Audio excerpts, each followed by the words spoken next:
18岁老头奸杀64岁妙龄女孩，完事后竟还带走对方内裤，以备不时之需。女子被发现时浑身赤裸，屎尿横飞，早已失去了呼吸。你个畜生，这不是本来就是畜生晓得噻。你以为你见过的变态已经够变态了吗？不，今天的变态将刷新你的认知。时间2021年5月28日，地点四川省达州市。罗大爷此时十分惆怅，老伴已经好几天没接自己的电话了，心想不就吵了一架至于吗？老罗家开了个网吧，平常都是老伴在看店，而他到城里照看自己的孙子。这时一个电话打来，将大爷从回忆中拉出。你家老太婆咋回事啊？网吧都关门几天了，还做不做生意了？罗大爷闻言心里咯噔一下，拼了老命的往老家跑。刚打开卷帘门，一股恶臭扑面而来。罗大爷强忍悲伤，继续往里屋走去。只见老伴浑身赤裸，早已失去了呼吸。大爷双脚一软，瘫坐在地，手机被吓得自动报了警。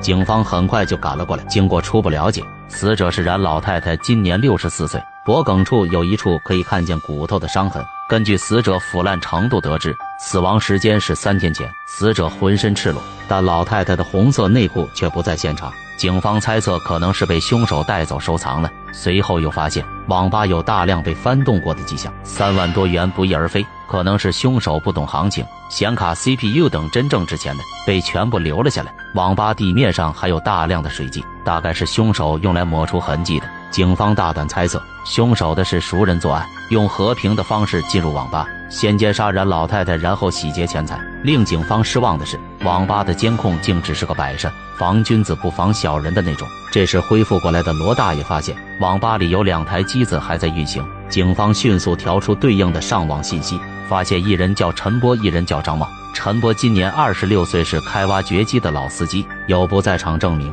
而另一个人张茂却并不简单。警方发现这人年纪轻轻的，竟已踩过5年缝纫机了。在2015年的时候，张茂因犯强奸罪被判了5年零6个月，在出狱后跑外地当保安，但不知道是什么原因，在案发的4天前，张茂却突然逃回了老家，剩下的3天他一直在网吧度过。看到这里，民警的思路逐渐清晰，这还查什么呀？赶紧准备抓人吧！警方迅速赶到张茂老家，却发现对方家中空无一人，莫非是得到消息提前跑了？张茂的邻居告诉警方，对方的父亲在外省打工，常年不在家，而张茂这小子却是回来了2天，但最近2天又不见了踪迹。这是一位跑出去拉肚子的民警传来了一个好消息，他在2公里外看到了一些可疑的东西。警方赶过去后，发现了冉老太太的内裤与塞满了蝌蚪的卫生纸。一位出租车司机听到消息，找到警方反映说，一个自称张茂的人搭乘过他的车。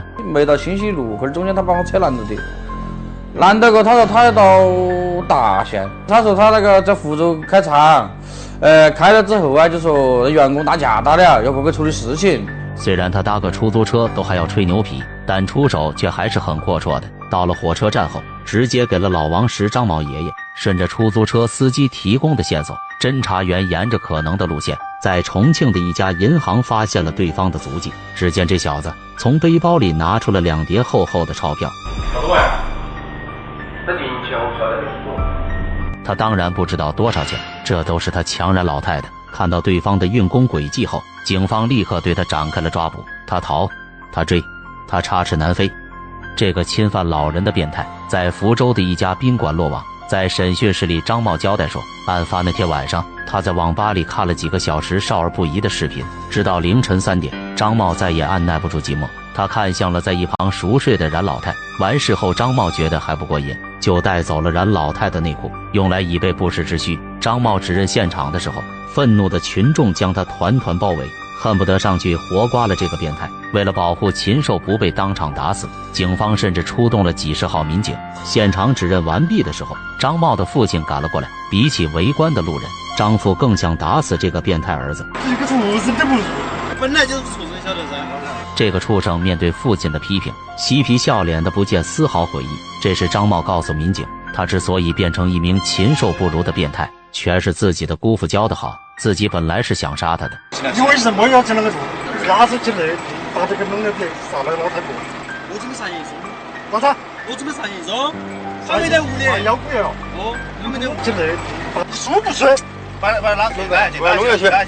啊。根据张茂交代，在他年幼的时候，他老妈跑去给有钱人当牛做马了，而老爸为了养活他外出打工。在张茂6岁的时候，爷爷奶奶又都去世了，于是他就被放到了姑父家。姑父是个坚定的棍棒教育者，因此调皮捣蛋的张茂没少挨打。动不动是打我，动不动是打我。假如我做作业，就像写手字，哪怕写自己说我都可以的，哪怕你骂我，动不动就是拿起棍棍打，都不相信我，都觉得我是不是骗他们。我可以说我要是变成那个样儿嘛，但是他也可以算得上是他我的制造成功吧。当张茂到了8岁的时候，姑父发现自己的棍棒教育也无法治好这个熊孩子，最后只能让对方回老家去了。小学3年的时候，他是在学校的缺失听话，又经常在我学校打架呀、成就屁，所以他姑爷就把他养回去了，他就回到自己家里面去了。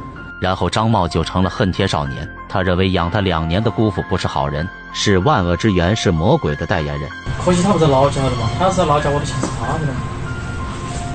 儿子，我说的我恨他一辈子，死了吧。同时他认为自己的父亲也不是好人，恨天恨地恨一切。张茂就这样朝着变态的路一起绝尘，在刚成年那天就被送进了局子，出来后又好吃懒做，欠下了一大笔钱。后来他又用创业当借口去骗老爹的钱，没骗到钱的张茂就又恨了起来，越来越恨的他打算来到网吧看点片子散散心，结果看到冉老太太后，他就按耐不住自己了，一步步走向犯罪的道路。人间不只有爱，恶魔就在身边。关注我，了解更多人间暗处的危险，看清黑暗，远离黑暗。